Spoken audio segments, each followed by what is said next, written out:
Salmo 56, verso 1. Diz assim: tem misericórdia de mim, ó Deus, pois eu sou um homem, pois os homens me pressionam o tempo todo, me atacam e me oprimem. Os meus inimigos pressionam-me sem parar. Muitos atacam-me arrogantemente, mas eu, quando estiver com medo, confiarei em ti. Em Deus, cuja palavra eu louvo, em Deus eu confio e não temerei. Que poderá fazer-me um simples mortal? O tempo todo eles distorcem as minhas palavras, estão sempre tramando prejudicar-me. Conspiram, ficam à espreita, vigiam os meus passos na esperança de dar cabo à minha vida, ou tirar a minha vida. Deixará escapar essa gente tão perversa? Na tua ira, ó Deus, derruba as nações. Registra tu mesmo o meu lamento, recolhe as minhas lágrimas no teu odre, acaso não estão anotadas no teu livro? Os meus inimigos retrocederão quando eu clamar por socorro. Com isso eu saberei que Deus está ao meu favor. Você pode olhar para o seu irmão, antes da gente continuar. Fala com ele: seus inimigos retrocederão. E você saberá. Agora enche o pulmão de ar. Olhar 43, de crente, fala com ele: assim você vai saber que Deus está ao seu favor. Você crê nisso? Você pode expressar com aplauso ao Senhor? Aleluia! Versículo 10. Confio em Deus, cuja palavra louvo, no Senhor, cuja palavra louvo. Nesse Deus eu confio e não temerei. Que poderá fazer-me o homem? Cumprirei os votos que te fiz, ó Deus, e a ti apresentarei as minhas ofertas de gratidão, pois me livrastes da morte e os meus pés de tropeçarem, para que eu ande diante de ti na luz que ilumina os vivos. Aleluia! Eu estou com muita expectativa do que Deus vai fazer aqui essa noite. Eu queria que você fechasse seus olhos. Doce amigo Espírito Santo, assim como o Senhor fez e continua fazendo, que essa noite o Senhor possa falar aos nossos corações. Toca nas nossas vidas, ministra nos nossos corações. Assim como Davi naquele dia, se levante ao nosso favor essa noite.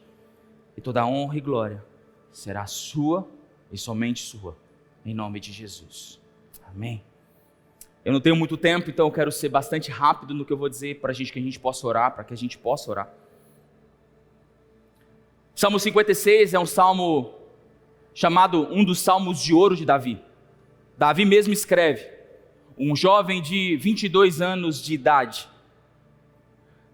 Estudiosos dizem que Davi escreve esse salmo quando ele está fugindo de Saul e ele está entrando no território dos filisteus. Essa passagem está em 1 Samuel capítulo 21, quando Davi ele vai à terra de Gate e ele se finge de doido para não morrer na mão do rei dos filisteus.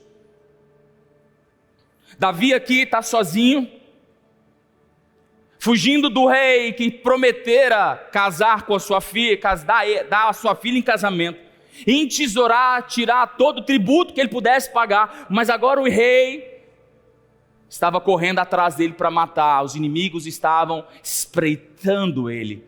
Davi aqui não tinha ninguém por ele, a família dele continuava ainda na terra de Belém, os amigos dele ainda não tinham sido encontrados na caverna de Adulão. Davi está sozinho, solitário,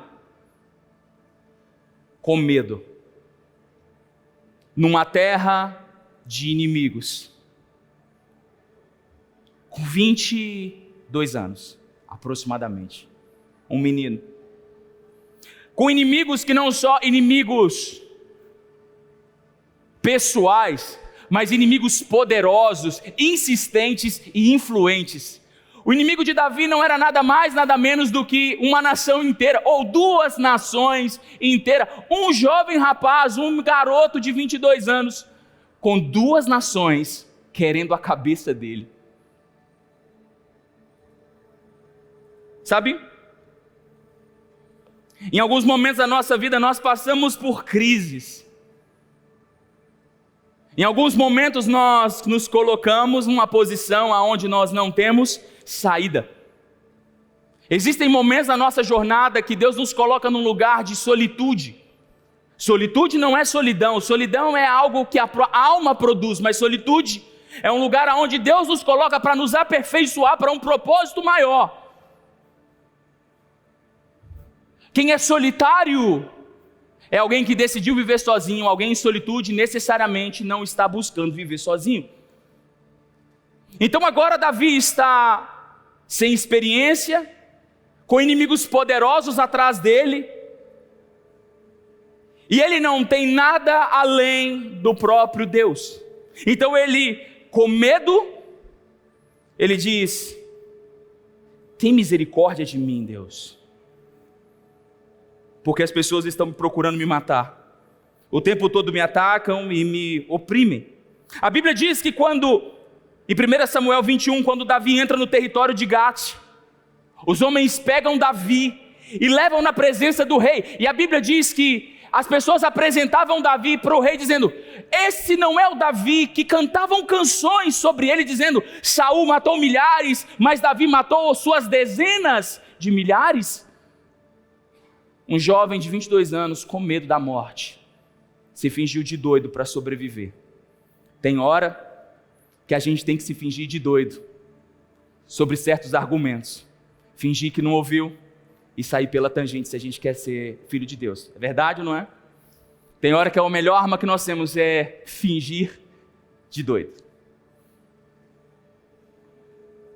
Davi com medo, ele precisa colocar a sua fé num lugar aonde as promessas não vão ser intoxicadas.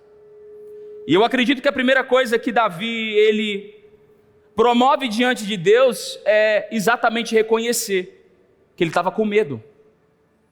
Reconhecer que diante das afrontas dos seus inimigos existia medo no seu coração. Ele clama: tem misericórdia de mim, Deus. Mas ter medo é normal. Todo mundo aqui já teve, tem, ou está tendo medo mediante uma situação. Há pouco tempo atrás eu vivi esse lugar. Eu falo há pouco tempo, faz 35 dias. Eu estive nesse lugar. E esse lugar não é um lugar fácil. Esse lugar não é um lugar que eu aconselho ninguém ir. Esse lugar é um lugar onde nós não temos absolutamente nada, a não ser as promessas que nós podemos nos apegar. Davi desenvolveu um lugar onde ele diz: quando eu estiver com medo, eu confiarei em ti. Davi tinha medo. Olha para quem está do seu lado, pergunta para ele: você já teve medo? Teve medo? Davi, ele tinha medo, como todos nós temos medos, mas ele sabia o que fazer com os medos que ele carregava. Ele diz: eu vou depositar em Deus os meus medos. Fé não é acreditar quando tudo está bem. Fé não é alienação emocional. Não é negação dos fatos. Fé não é dizer para as pessoas: não, está tudo bem, mesmo não estando. Fé é calar a voz do inimigo quando tudo está dizendo para você que o inimigo está certo. Fé é acreditar na voz que o seu pai diz sobre você.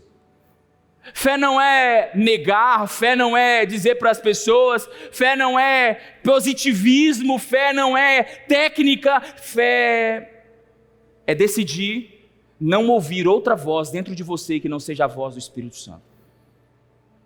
Ter fé é custoso, irmão, porque existem momentos que tudo te leva a crer, todos os pontos convergem exatamente para as circunstâncias prevalecerem, mas fé é olhar para tudo isso e dizer: quando eu estou com medo, em ti eu confiarei. As versões mais antigas desse texto diz que os inimigos de Davi estavam em lugares mais altos do que ele. E mais alto não diz respeito em posição geográfica, mais alta diz respeito a um lugar de influência. Davi era inimigo de Aquis, rei da Filístia, e de Saul, rei de Israel. Eles tinham o poder na mão. Eles tinham governo na mão, eles tinham o exército nas mãos, eles tinham os tribunais nas mãos, eles tinham influência em lugares que Davi sequer imaginava que poderia ter. A Bíblia diz que os inimigos de Davi estavam em lugares mais altos do que ele. Davi, sozinho, ele passa em Nob. Em 1 Samuel capítulo 21, ele passa em Nob, come os pães da preposição, pega a espada de Saul nas mãos dos sacerdotes, e ele foge para Gate, sozinho, sem direção, sem saber o que ia ser da vida dele. Com o exército de Saul ao encalce dele. Davi reconhece que estava com medo. Logo Davi que matou o urso, o leão, logo Davi que matou Golias, que cavalgou como líder dos exércitos de Saul, ele diz: eu estou com medo. Mas ele diz: eu coloco em ti, Jesus, coloco em ti, Senhor, o meu medo e a minha confiança. Spurgeon diz: existe medo sem confiança, existe confiança sem medo, e existe medo e confiança juntos. Deixa eu te dizer uma coisa: você pode ser o homem ou a mulher com maior fé do mundo e ainda assim sentir medo. Medo do futuro, medo de perder alguém que você ama, medo das coisas não darem certo. Você pode ter medo de perder alguém que você ama. Você pode ter medo de as coisas não irem bem como você planejou. Você pode ter fé e sentir medo ao mesmo tempo. Sabe qual a diferença? É que em Davi o medo não tomou conta de toda a mente dele. Existia um espaço na mente dele que ele dizia: esse lugar eu não me curvo. Esse lugar é o lugar da minha confiança. Então, ainda que as coisas me digam muitas coisas contrárias, eu decidi não converter a minha mente que não fosse no lugar da tua confiança. Um pensador famoso diz: não há temores que Deus não possa apagar do coração do homem. Ou Deus apaga a coisa em si, ou apaga o sentimento que carregamos sobre a coisa em si. É como se Deus estivesse dizendo: se eu não tirar o leão da sua frente, eu te faço perder o medo desse leão. Porque coragem é o medo em movimento. Tem horas que você vai ter que... Sabe aquela criança que diz assim: pai, eu estou com medo, eu não posso ir, eu estou com medo. E a gente tem que dizer para a criança: vai com medo mesmo que vai dar certo. Hoje Deus quer pegar na sua mão e te dizer: você está com medo? Vai com medo mesmo que vai dar certo, para o propósito que eu preparei para a sua vida, em nome de Jesus. O maior desafio de viver a vontade de Deus nas nossas vidas não é o diabo. O maior desafiador do propósito de Deus nas nossas vidas é não conseguir olhar para o futuro indeciso que os nossos olhos enxergam, olhar para as circunstâncias adversas que nos cercam e ter fé que, apesar de todas essas coisas, a palavra de Deus ainda é maior do que as circunstâncias que nos cercam. Uma fé inabalável. Não é uma fé que vai suprimir tudo que está dentro de você. Uma fé inabalável é algo que vai olhar para dentro de você e vai encontrar medos, vai encontrar inseguranças dentro de você, mas vai encontrar em você alguém disposto a olhar para a sua vida e dizer, mesmo que tudo isso me diga o contrário, eu prefiro confiar em Ti, Senhor.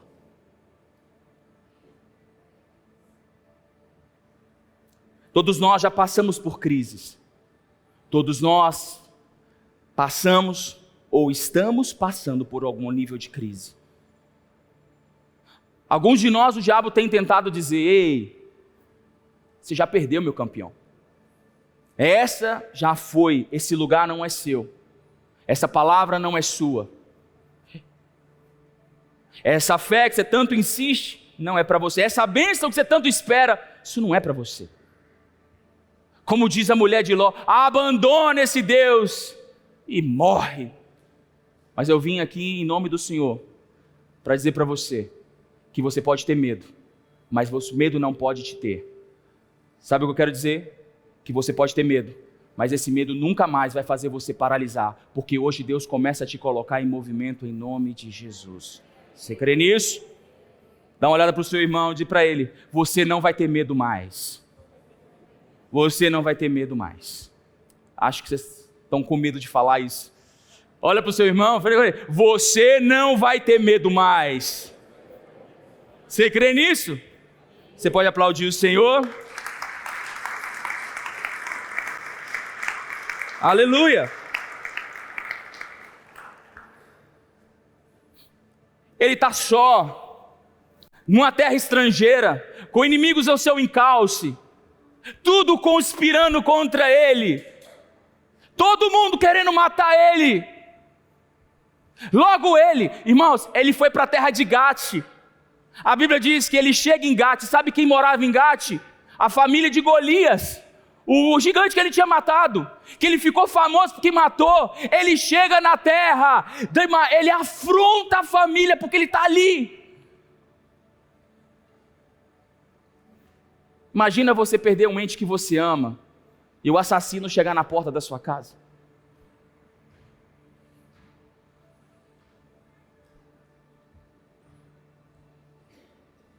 Todo mundo queria matar aquele menino. Talvez até ele, mediante as circunstâncias, talvez pudesse acreditar que ele não escaparia. Quantas vezes nós chegamos em situações que a gente disse, não tem jeito.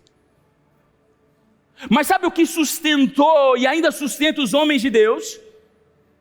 Que os olhos deles não estão firmados nessa terra, estão firmados na promessa que Deus fez para eles um dia. O que nos sustenta, o que nos faz passar pelo vale de sombra de morte, o que nos faz rir das doenças, o que nos faz rir da escassez, o que nos faz rir da miséria, o que nos faz rir dos nossos inimigos, não é a nossa prepotência ou arrogância, é dizer, se Ele disse que fez uma promessa, Ele vai cumprir, porque Ele é fiel e justo para cumprir tudo aquilo que Ele prometeu na minha vida. Muitos de nós desistimos, muitos de nós, diante das crises da vida, nós jogamos as promessas para fora. Nós perdemos de vista as promessas, nós perdemos de vista as palavras que Deus disse. Sabe quantas promessas tem na Bíblia? Diretas, 1195 promessas. Talvez você está aqui hoje dizendo, Deus, eu não tenho nenhuma promessa a me apegar. Tem mais de 1100 promessas para você. Indiretamente são mais de 7000 promessas. Pegue uma. Se amarre em uma. Segure-se em uma. Todas elas foi feita para você. Segure-se em uma. Não solte ainda que as circunstâncias te machuquem, te prendam, te façam doer, te façam duvidar. Não solte as promessas, porque são elas que te seguram de pé. Se você não consegue enxergar o que Deus te prometeu, como que você vai ter força para passar pelas tribulações que te preparam para esse lugar?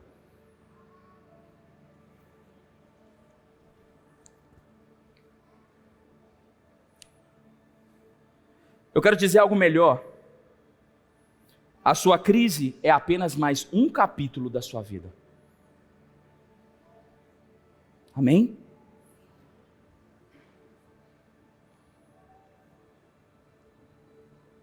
Tudo que você vai passar, tudo que você está passando, ou tudo que você passou, para chegar até aqui, é só um capítulo da sua vida.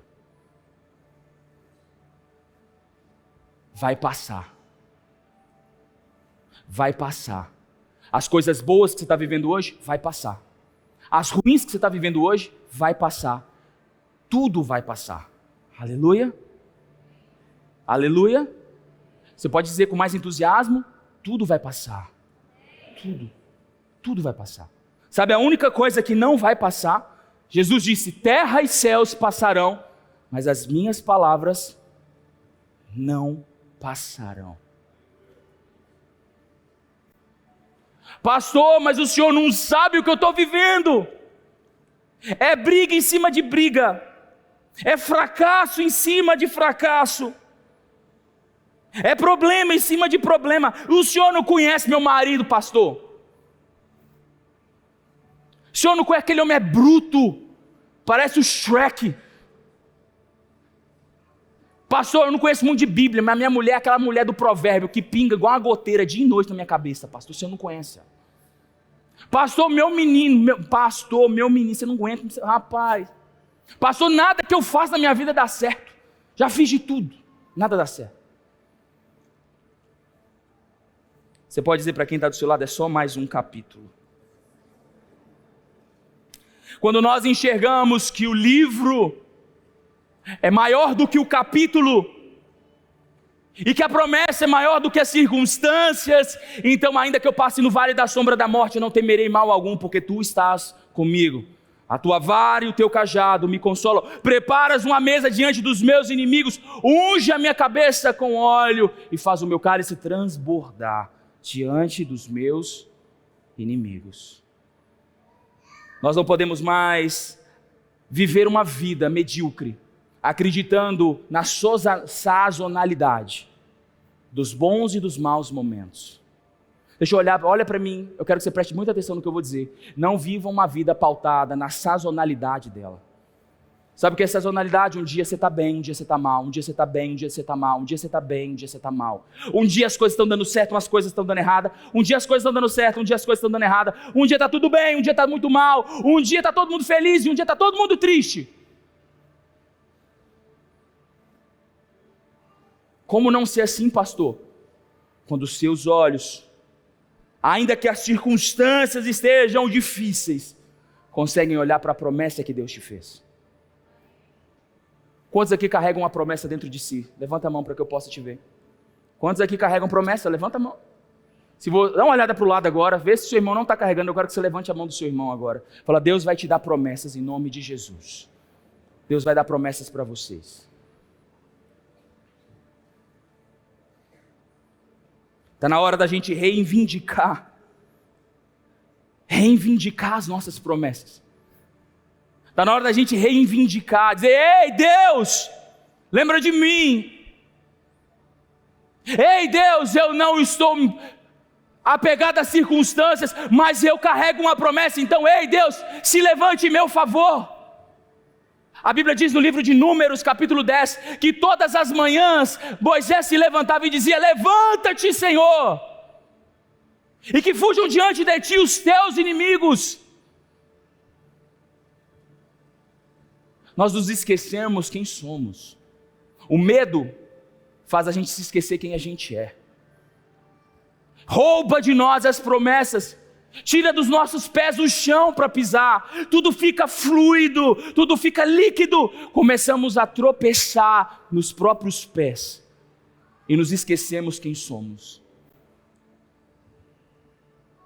Nos esquecemos quem está ao nosso favor. Esquecemos que a nossa história não foi contada hoje. Existem coisas que plantamos lá atrás. E existem promessas que ainda não se cumpriram, mas vai se cumprir. Eu quero que você saiba, Deus tem um memorial de todas as orações que você fez. Deus tem um backup na nuvem celestial de cada lágrima que você derramou na sua história. Todas as orações que um dia você fez. Sabe aquela oração que você fez quando você já estava sem esperança? Sabe aquela oração que você fez que já não tinha mais pretensão nenhuma e de repente alguma coisa aconteceu? Deus tem um backup de tudo isso. E talvez você está aqui hoje dizendo, pastor, mas isso era uma outra época. Eu quero te provar que não. Eu queria que você abrisse comigo sua Bíblia, no livro de Malaquias. Capítulo 3, mas não é o versículo 10 não. Vai que eu vou falar de oferta agora, né? Não é Malaquias 3:10 não, é Malaquias 3:16.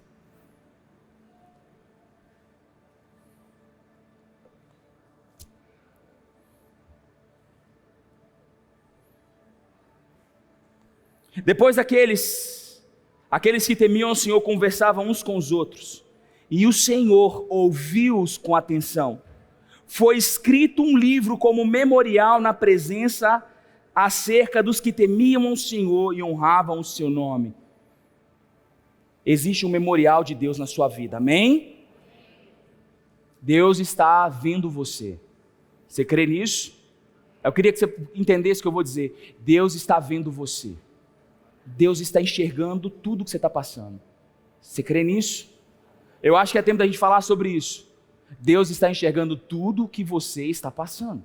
Amém?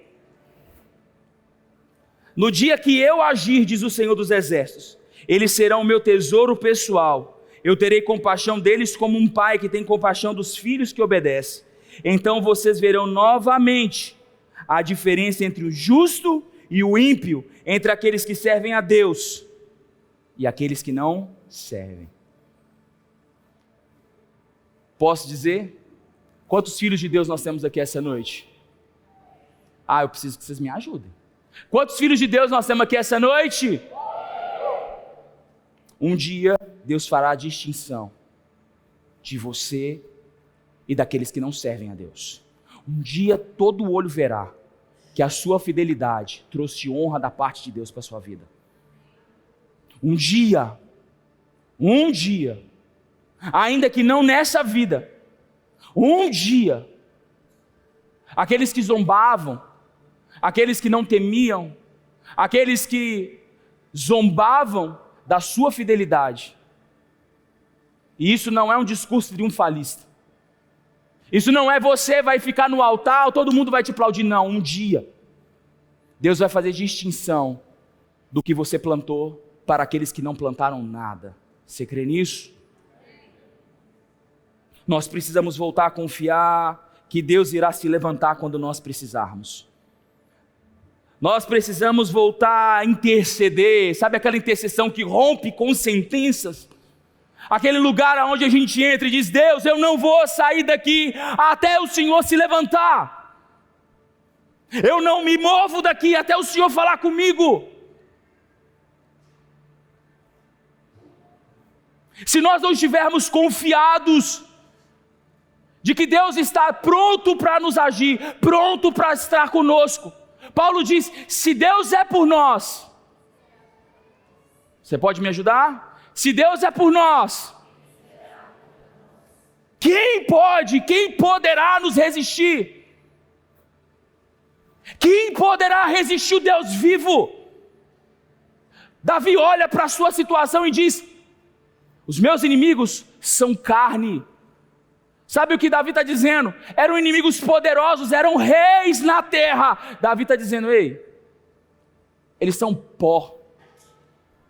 Eles são mortais. Os meus inimigos são carne, vão morrer. Interessante olhar a vida dessa forma. Os meus inimigos poderosos, não, eles são limitados, são pó, vão morrer. E ele imprime na sua mente uma descrição daquilo que Deus está dizendo para ele, ei, não se assuste, não se assombre. Deus desce do trono ao nosso favor, quando as coisas começam a se apertar demais. Quando tudo estiver muito difícil, eu quero que você se lembre que existe uma marca de Deus no seu coração. Um dia, todas as vezes que você encontrou com o Senhor, Ele deixou uma marca na sua vida. Pastor, como que eu sei disso? Se você fechar seus olhos agora, faz o exercício, fecha seus olhos agora. e lembra da última vez que o Espírito Santo falou com você. Você vai se lembrar do dia, você vai se lembrar do lugar e você vai se lembrar da palavra. Todas as vezes que você tem um encontro com o Senhor, Ele te deixa uma marca, um memorial para você se lembrar. Todas as vezes. E nós duvidamos diante das crises, o medo nos sequestra. Diante das crises, nós nos apegamos muito mais àquilo que o diabo está dizendo, do que aquilo que a palavra está dizendo. A Bíblia diz: toda arma forjada contra ti não prosperará, e toda língua toda língua injusta, obrigado, toda língua injusta em juízo, tu o condenará. Sabe o que a Bíblia está dizendo? Que por um caminho os inimigos vêm contra você, mas por 7 caminhos eles fogem de você. Me ajuda. Por um caminho Satanás vem para te derrubar, mas por 7 caminhos ele vai fugir da sua presença, porque na sua frente está o Deus vivo, o Senhor dos exércitos, aquele que cavalga para vencer todas as batalhas. Você crê nisso, meu irmão? Você crê nisso? Então reage à verdade de Deus para você. Se nós formos passivos com a verdade de Deus, vamos ser ativos com o quê? Se nós duvidarmos dessa verdade, se essa verdade não nos fazer tremer por dentro, olhar e dizer: Deus, eu não estou enxergando nada, eu não estou vendo nada, mas eu sei que do trono o Senhor está me enxergando, o Senhor conhece o meu nome, o Senhor conhece meu nome, o Senhor conhece meu nome. Quantos aqui você tem certeza que Deus conhece seu nome? A Bíblia diz que um dia nós vamos chegar e Deus vai dizer: servo bom e fiel, vem para cá. Eu postei ontem eu vi um vídeo, me emocionei, eu quis repostar nos stories, de uma criança dizendo como vai ser bonito quando a gente morrer. E antes da gente chegar lá dizendo: Deus, eu li seu livro, eu fui na sua igreja, eu fiz isso. Antes da gente falar isso, ele vai dizer: ô meu filho, que bom que você está aqui, servo bom, estava te esperando, eu te conheço. Eu lembro de que você falava, eu conseguia te ouvir, eu te gostava quando você falava. Quando você dobrava seu joelho, eu chegava pertinho de você e eu gostava de sentir o quentinho do seu coração me chamando. Servo bom e fiel, entra, preparei uma casa para você. Sabe, meu irmão, todos nós temos uma palavra de Deus para as nossas vidas. Tempos difíceis, tempos fáceis, a sazonalidade da vida pode tirar da gente a alegria de viver. A sazonalidade da vida, os altos e baixos da vida, pode dizer para a gente que Deus se esqueceu da gente. Talvez hoje você está vivendo nesse lugar. Talvez você está aqui nessa igreja hoje porque as coisas não estão debaixo do seu controle, então você está se sentindo perdido.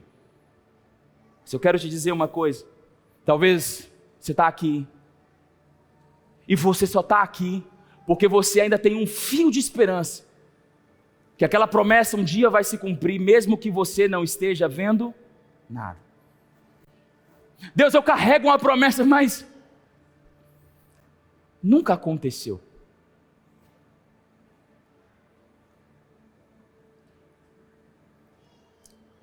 Deus tem tanto tempo. Existem pessoas aqui que dizem para Deus: Deus tem tanto tempo, será que o Senhor pode fazer ainda? Tem tantos anos, será que o Senhor ainda pode fazer? Essa é uma forma de dizer para Deus: Deus, eu estou com medo de morrer e não ver as tuas promessas. Mas eu vou te dizer uma coisa, nos momentos mais difíceis da sua vida, a única coisa que vai restar para você vai ser as promessas que você carrega. Pouco tempo atrás eu estava deitado na cama do hospital para fazer uma cirurgia. Passei o maior perrengue da minha vida até hoje e espero não passar de novo. Para quem não sabe, pode falar. Para quem não sabe, há 35 dias atrás eu fiz uma cirurgia de remoção de parte dos meus rins. Eu venci um câncer. E eu operei numa sexta e no sábado eu senti uma dor que disseram para mim imediatamente: ou você está infartando, ou você está tendo embolia pulmonar. Me levaram, eu estava com uma alta na mão, uma alta do médico na mão, me levaram para a UTI. Vocês não sabem disso, poucas pessoas sabem disso. E na mesa da tomografia, eu precisei fazer uma tomografia. Naquele lugar, não adiantava ter todo o dinheiro do mundo. Disse isso para o meu pai. Não adiantava ter todo o dinheiro do mundo. Não adiantava estar na Unimed ou no Albert Einstein. Não adiantava ter o melhor médico do mundo. Não adiantava nada para a dor que eu estava sentindo. Sabe a única coisa que me manteve vivo? Que me manteve sereno diante das adversidades, do medo da morte? Deus, eu tenho uma promessa. E ainda não se cumpriu a promessa que o Senhor fez na minha vida. Ainda não. Quando se cumprir, eu quero ir. Eu não quero que o Senhor me leve. Eu quero ir, Jesus. Me deixa ir. Mas ainda não se cumpriu a promessa. Eu não estou falando para vocês de coisas que não estou pregando coisas que eu não fui pregado. Naquele dia, a minha vida mudou. Totalmente. Se eu era crente, quando eu olho para aquele dia, eu acho que eu não era. Eu sou crente a partir daquele dia. Porque eu entendi que no meu momento mais difícil, a única coisa que eu tinha, no meu momento de maior crise, a única coisa que eu tinha, era a presença de Deus na minha vida. Mais nada. Talvez você está aqui hoje debaixo de uma crise. Talvez não seja como a minha. Como a minha foi, porque eu venci em nome de Jesus. Mas você está debaixo de uma crise. Seja no seu casamento, talvez você tenha uma crise no seu trabalho, talvez você tenha uma crise, você dizendo: Deus, eu não consigo vencer mais os meus pecados, eu desisto dos meus pecados, eu permito que eles me levem porque eu já não tenho mais força para lutar. E eu quero te dizer uma coisa: levanta-te, Senhor, e fujam diante de ti os teus inimigos. Levanta-te, Senhor, e faça os teus inimigos fugirem da minha presença. Porque se Ele é por nós, não há ninguém que possa resistir o que Deus pode fazer através das nossas vidas. Amém?